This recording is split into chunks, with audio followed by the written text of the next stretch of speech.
Good morning students.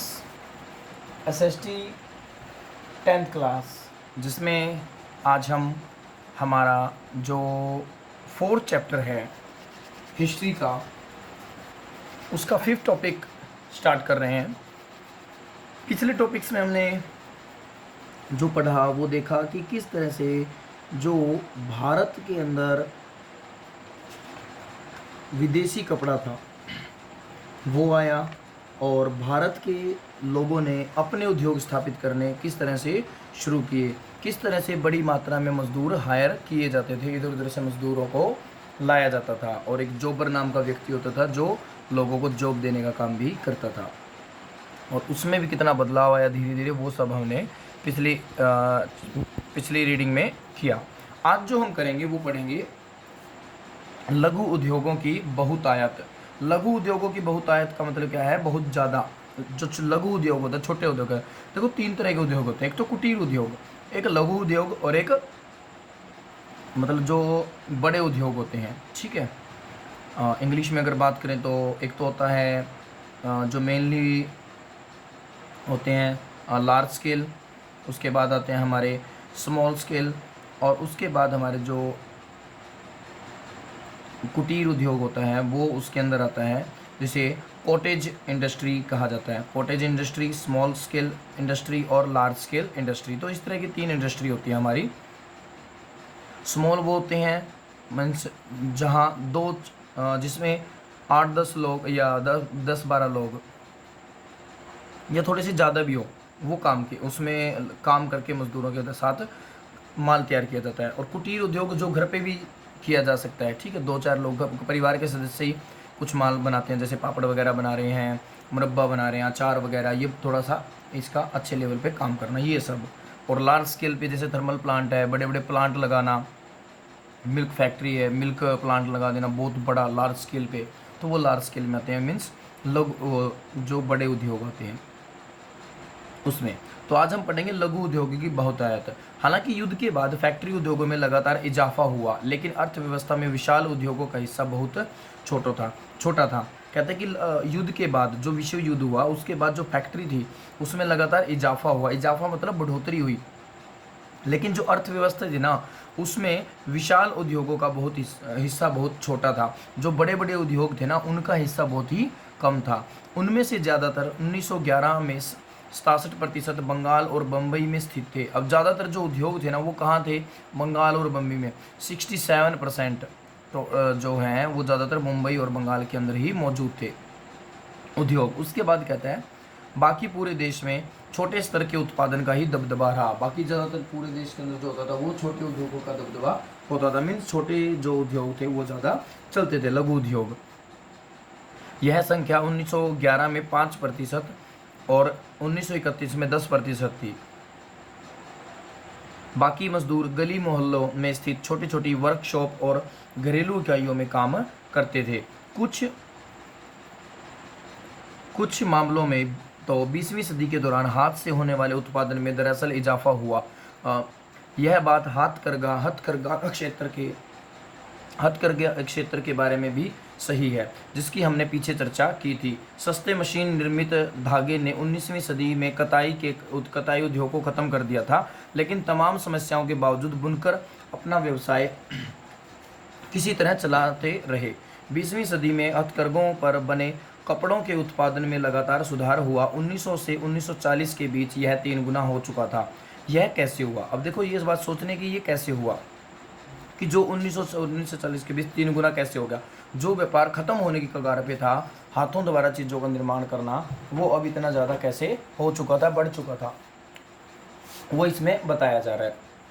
उसके पीछे कुछ कारण थे। मेन तो मशीनों से जो माल तैयार होता था वो इतनी हाथों वाली जो चीज़ों से बनती थी उस जितना उसको टक्कर नहीं दे पाता था। मेन कारण ये था। अब आगे बाकी इसमें हम पढ़ते हैं ऐसा कैसे हुआ। इसके पीछे आंशिक रूप से तकनीकी बदलावों का हाथ था। अगर लागत में बहुत ज़्यादा इजाफा न हो तो उत्पादन बढ़ सकता हो, और उत्पादन बढ़ सकता हो तो हाथ से काम करने वालों को नई तकनीक अपनाने में कोई परेशानी नहीं होती। इसलिए 20वीं सदी के दूसरे दशक तक आते आते हम ऐसे बुनकरों को देखते हैं जो फ्लाई शटल वाले करघों का इस्तेमाल करते थे। फ्लाई शटल क्या था?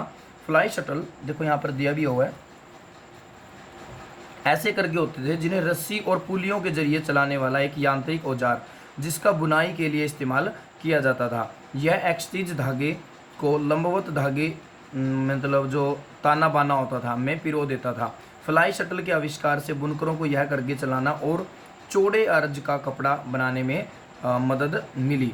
इसको आप अगर आपको इस रीडिंग के मतलब जो चैप्टर की वो मिलेगी उसमें पिक्चर भी दे दी जाएगी वैसे तो, लेकिन आपने कहीं कोई वीडियो वगैरह कभी देखी हो, कोई पुरानी पिक्चर वगैरह में दिखाया जाता है, फैक्ट्री वगैरह के सीन दिखाए जाते हैं, तो उसमें ये सब चीज़ें आती हैं। उसमें क्या होता है, हाथों से आपने देखा होगा कपड़े की बुनाई की जाता है, ऐसे खींचा जाता है और ऐसे ही मतलब खींचा जाता है, ताना बाना, मतलब एक धागा तो जो ऊपर होता है ये और एक धागा ऐसे होता है। तो वो जो जैसे हम जो बुनाई करते हैं, दरी बुनते हैं ना, दरी की बुनाई होती है वो तो किससे होती है? हाथों के द्वारा की जाती है। लेकिन उसमें जो धागे ऊपर नीचे करने होते हैं वो किससे होते हैं? रस्सियों और पुली के जरिए किए जाते थे। तो उससे थोड़ा सा काम आसान हो गया। तो और इसमें ना ज़्यादा खर्चा आता था। जो तकलियों वाली वो जो मशीन थी स्पिनिंग जेनी वगैरह वो तो ज़्यादा महंगी थी और फैक्ट्रियों के काम की थी, लेकिन इससे इसका यूज़ करके घर पे भी काम किया जा सकता था, मतलब थोड़ा आराम से। तो ये थे फ्लाई शटल। बाकी आगे टॉपिक में बढ़ते हैं। फ्लाई शटल वाले करघों का इस्तेमाल करते थे। इसमें कामगारों की उत्पादन क्षमता बढ़ी, उत्पादन तेज हुआ और श्रम की मांग में कमी आई। श्रम की मांग में मतलब मेहनत जो लगती थी ना वो अब कम लगती थी इसके थ्रू। उसके बाद कहता है कि भारत में 1941 तक भारत में 35% से ज़्यादा हथकरघों में फ्लाई शटल लगे होते थे। 1941 तक कहते हैं कि 35% जो होते थे वो हथकरघे होते थे जो फ्लाई शटल से लगे होते थे। त्रावणकोर, मद्रास, मैसूर, कोचीन, बंगाल आदि क्षेत्रों में ऐसे हथकरघे 70 से 80% तक थे। इसके अलावा भी कई छोटे छोटे सुधार किए गए जिनसे बुनकरों को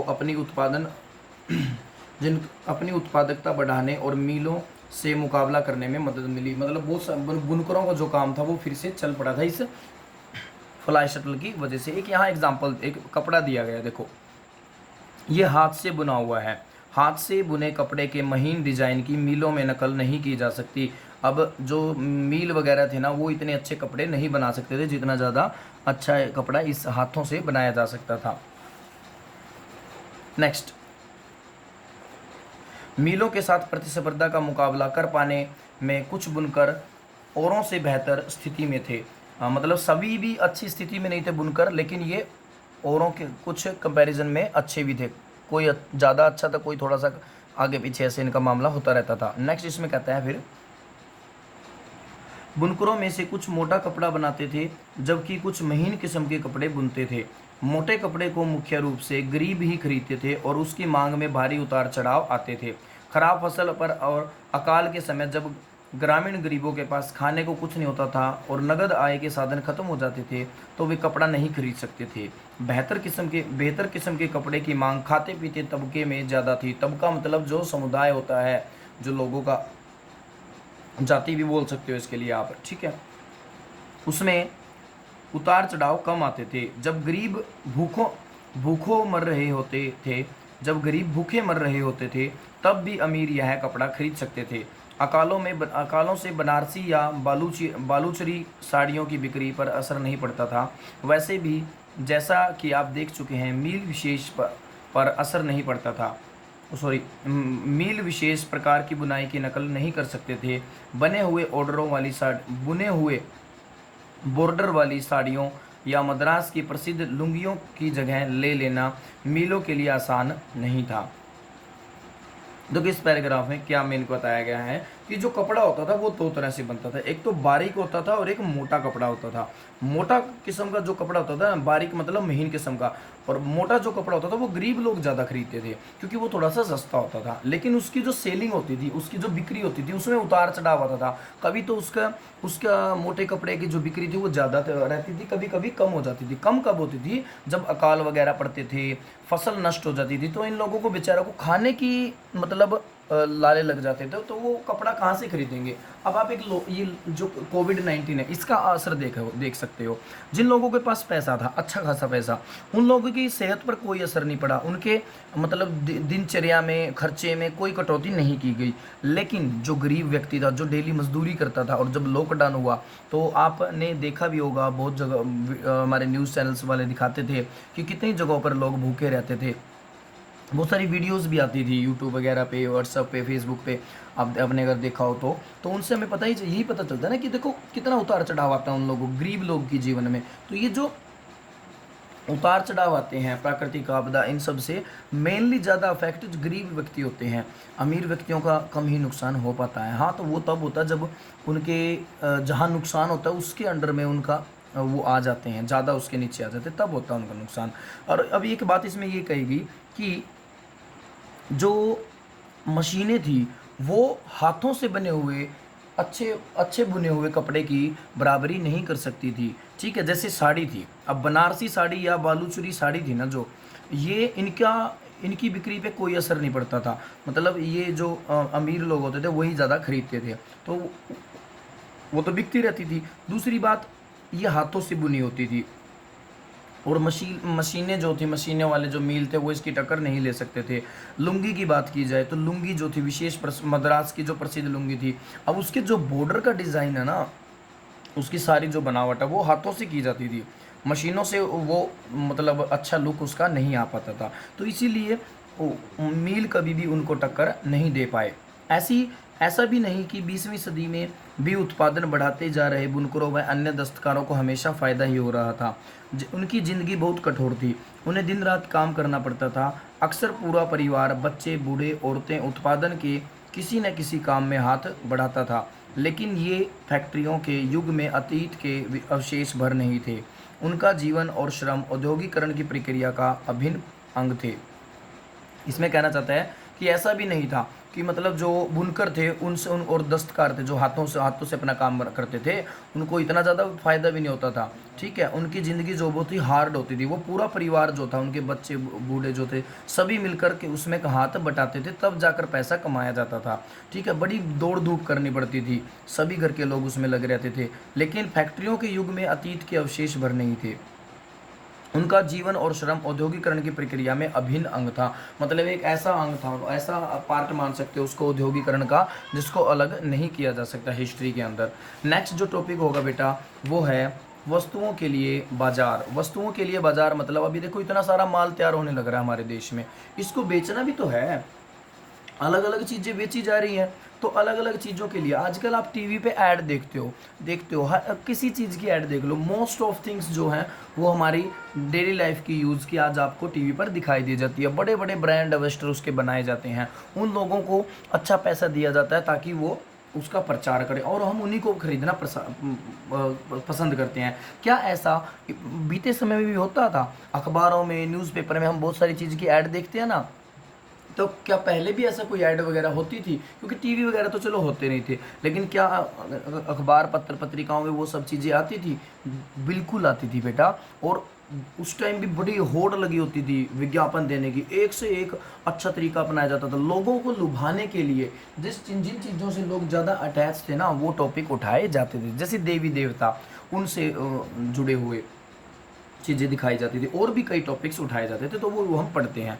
तो वस्तुओं के लिए बाजार मतलब जो बाजार था वो किस तरह का था, हम देख चुके हैं कि किस तरह ब्रिटिश निर्माताओं ने भारतीय बाजार पर कब्जे के लिए प्रयास किया, और किस तरह भारतीय बुनकरों व दस्तकारों, व्यापारियों व उद्योगपतियों ने औपनिवेशिक नियंत्रण का विरोध किया, आयात शुल्क सुरक्षा के लिए मांग उठाई, अपने लिए जगह बनाई और अपने माल के बाजार को फैलाने का प्रयास किया। इसमें यह कहना चाहता है कि ब्रिटिश निर्माता ने, हम ये देख चुके हैं ना कि किस तरह से जो ब्रिटिश निर्माता होते थे वो भारतीय बाजार पर कब्जा कर रहे थे, और भारतीय बुनकर और दस्तकार उद्योगपतियों और व्यापारियों ने भी क्या किया, फिर अंग्रेजों का विरोध किया और अपने माल के लिए, आयात के लिए सुरक्षा कानून बनवाए। ठीक है, और अलग अलग जगह मतलब एक अपनी जगह वहाँ पर फिक्स कर ली व्यापार के अंदर। वो सब चीज़ें हमने पढ़ी है।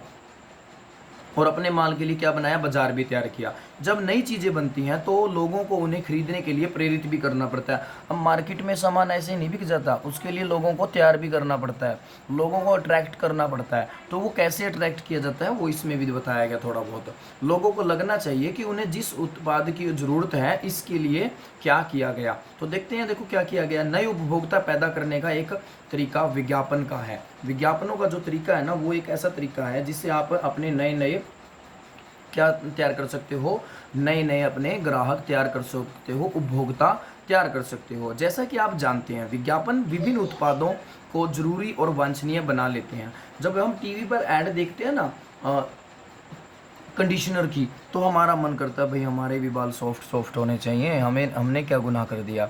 तो फिर हमारा मन करता है ना वो चिक वाला कंडीशनर लेने का, डव कंडीशनर लेने का, और भी आते होंगे हेड और शोल्डर, पता नहीं नाम क्या होता, देखो अच्छे से बोलना नहीं आता, थोड़ी सी इंग्लिश मेरी वीक है इसलिए।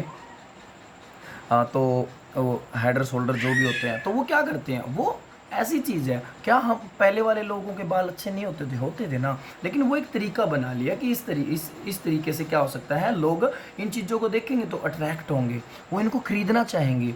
ठीक है, तो वो हमें फिर जब हम उनको एक बार खरीदते हैं ना, तो ऐसा लगता है हमारी लाइफ जो है इसके बिना हो ही नहीं सकती, पॉसिबल ही नहीं है। ये सब जैसे टूथपेस्ट है, अच्छी चीज़ है, मैं ये नहीं कहता, लेकिन पहले के लोग दातुन वगैरह किया करते थे, लेकिन आज अच्छे से अच्छा टूथपेस्ट वो हमारी लाइफ का एक पार्ट बन गया, ज़रूरत बन गई, ज़रूरी चीज़ बन गई है। ये सब वे लोगों की सोच बदल देते हैं और नई ज़रूरतें पैदा कर देते हैं। आज आपके टाइम में और आपके पापा और आपके दादाजी के समय में आप चेक कर सकते हो, पहले के जो चीज़ें आज आप यूज़ करते हो क्या वो आपके पापा यूज़ करते थे, और जो चीज़ें आपके पापा यूज़ करते थे क्या वो आपके दादाजी करते थे। तो आप उसके बीच में गैप देख लोगे। आज जो चीज़ें आप सब यूज़ करते हो सकता है वो आपके दादा दादी को या अपने आपके मम्मी पापा को भी क्या लगे, अनयूजुअल लगे कि ये चीज़, ये फालतू के पैसे लूटने की चीज़ है और कुछ नहीं है, मतलब ऐसे। लेकिन हमें क्या लगता है, हमें लगता है ये हमारी लाइफ का एक बहुत ही इंपॉर्टेंट पार्ट है। ये सब अखबार पत्रिकाएं, आज हम एक ऐसी दुनिया में हैं जहां चारों तरफ विज्ञापन छाए हुए हैं।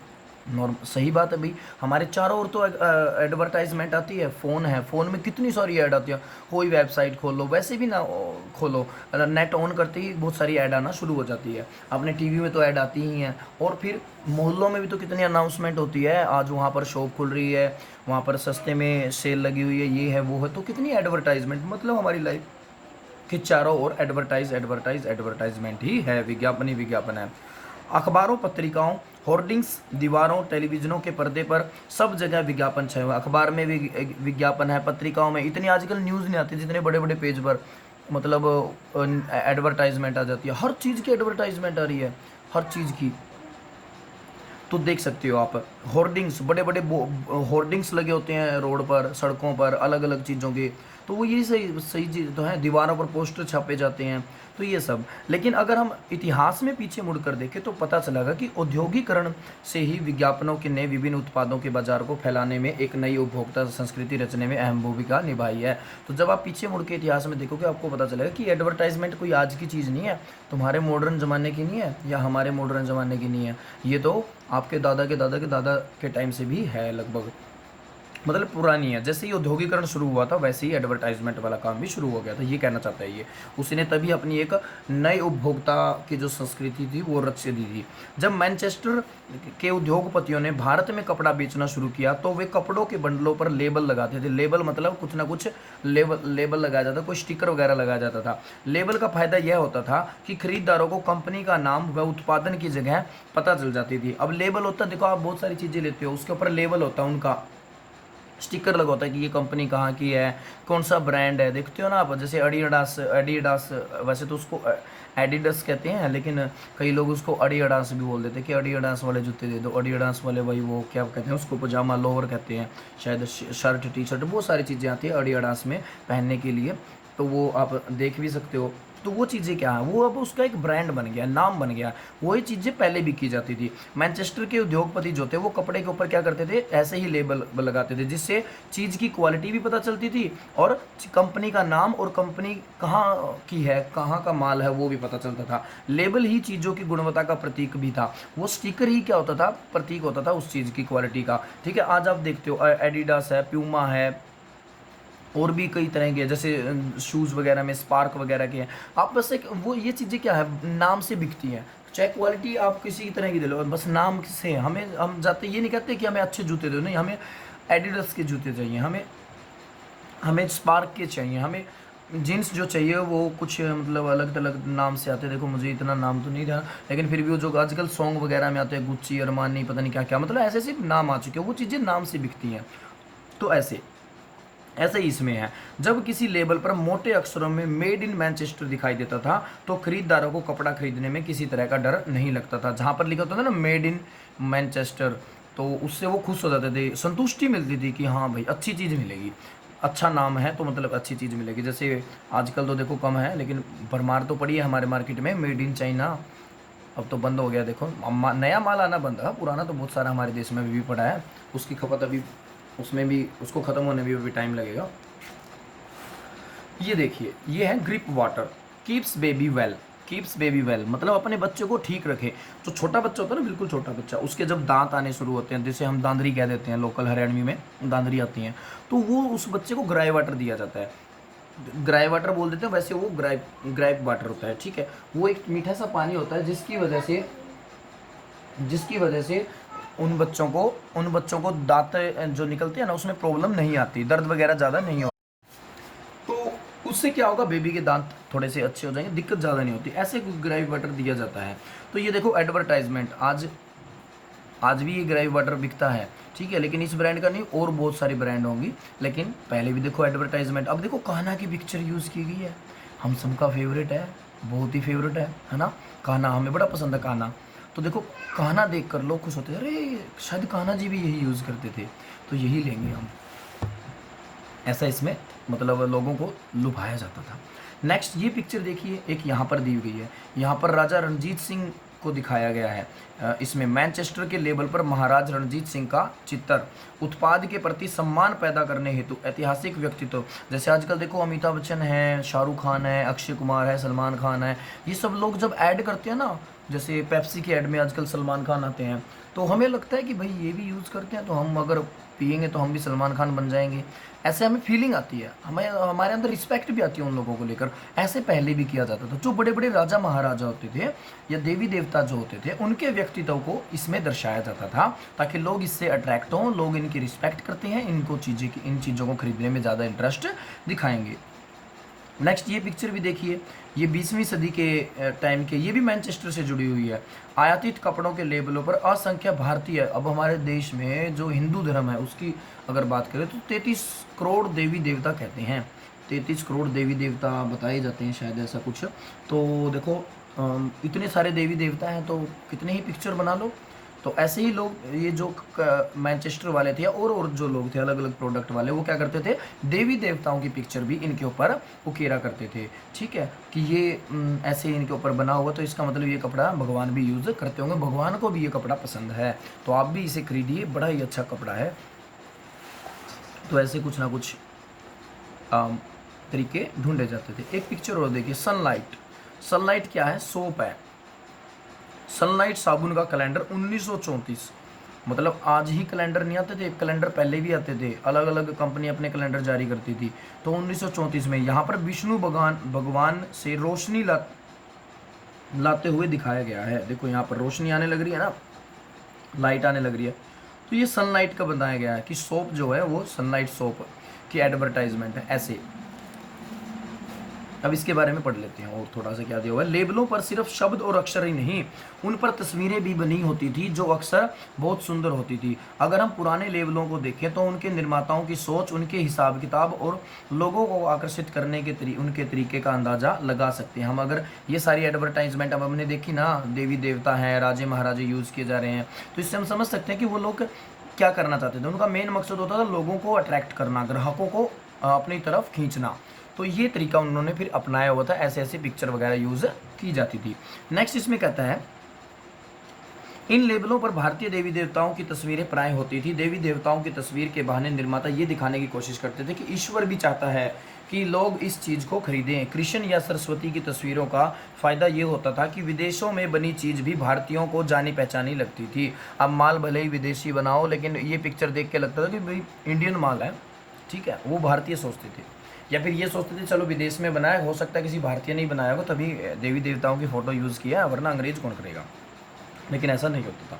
19वीं सदी के आखिर में निर्माता अपने उत्पादों को बेचने के लिए कैलेंडर छपवाने लगे। क्या छपवाने लगे? कैलेंडर छपवाए जाने लगे।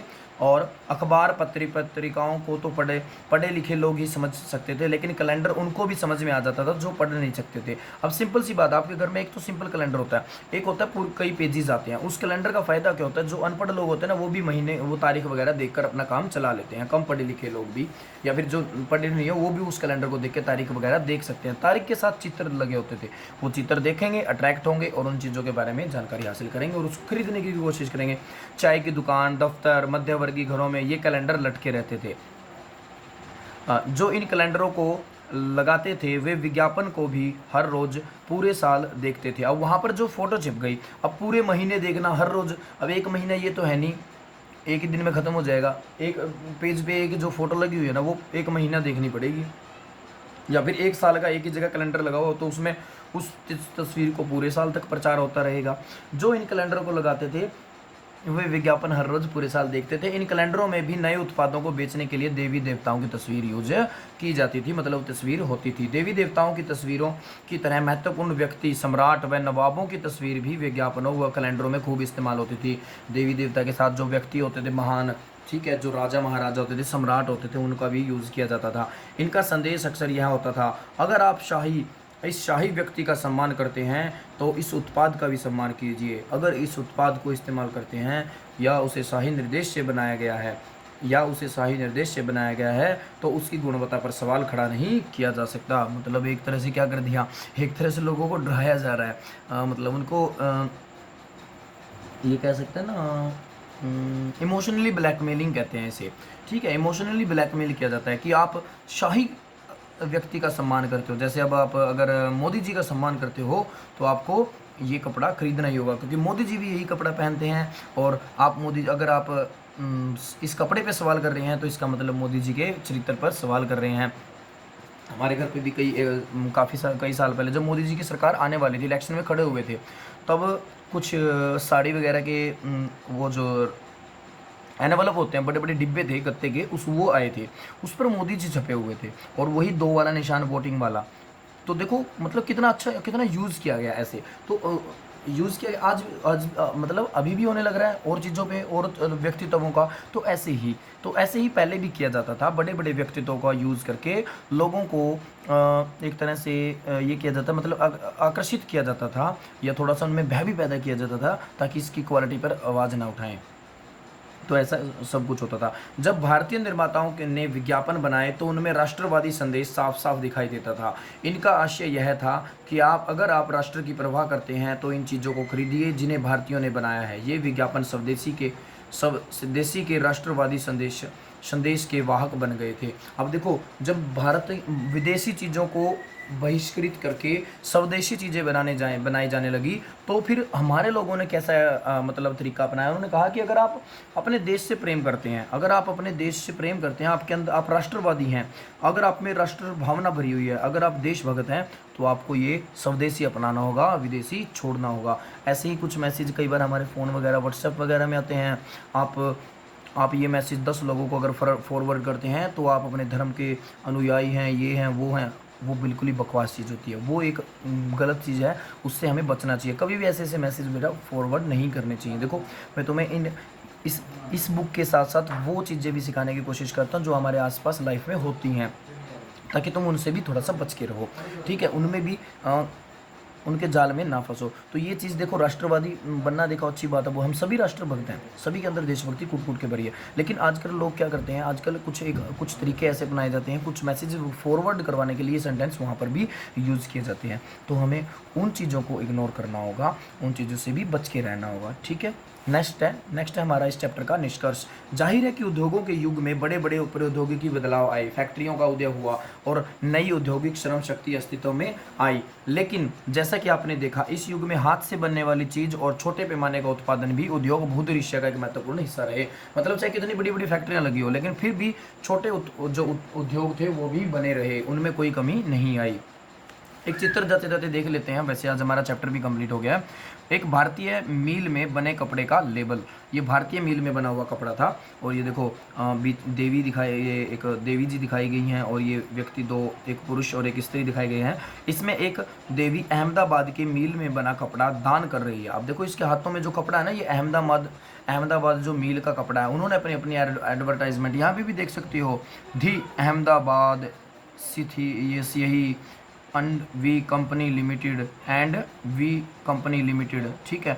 ऊंचो माल, ऊंचो माल मतलब भाई माल ऊंचा है, अच्छा माल है, ठीक है। और भी कुछ लिखा हुआ है, रणछोड़ लाल, छोटा लाल एंड कंपनी, हिंदुस्तान बनेलो माल, हिंदुस्तान बनेलो, ये कहीं गुजराती, हाँ मतलब अहमदाबाद है ना तो गुजराती माल हो गया भाई, बनेलो, ऊंचो माल, ठीक है। वो जैसे कहते हैं ना केम छो मजामा छो, शायद कुछ ऐसा ही होता होगा, उसी का गुजरात का ही है वर्ड, तो वही हो गया ना।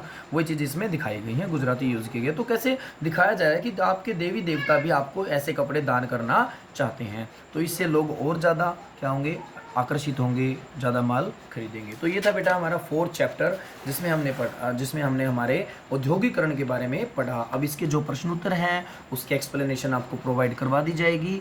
और इसके अलावा नेक्स्ट जो हम शुरू करेंगे वो सिविक्स शुरू करेंगे। अब आपको 4th चैप्टर के बाद देखो कोविड-19 चल रहा है, सुनने में आ रहा है सिलेबस थोड़ा सा रिड्यूस हो सकता है, तो इसलिए मैं अभी 5th नहीं करवा रहा, क्योंकि अभी 5th करवाएंगे तो एक तरह से क्या हो सकता है, आगे 5th कट डाउन हो जाए, क्योंकि CBSE ने भी ये अपने सिलेबस से थोड़ा सा इस साल के लिए रिमूव कर दिया है। तो हम भी सोच रहे हैं अगर आगे होगा तो कोई दिक्कत नहीं, करना होगा तो आगे कर लेंगे, वरना सिविक्स शुरू कर लेते हैं। नेक्स्ट टाइम जो हो हमारी स्टार्टिंग होगी वो सिविक्स से शुरू होगी।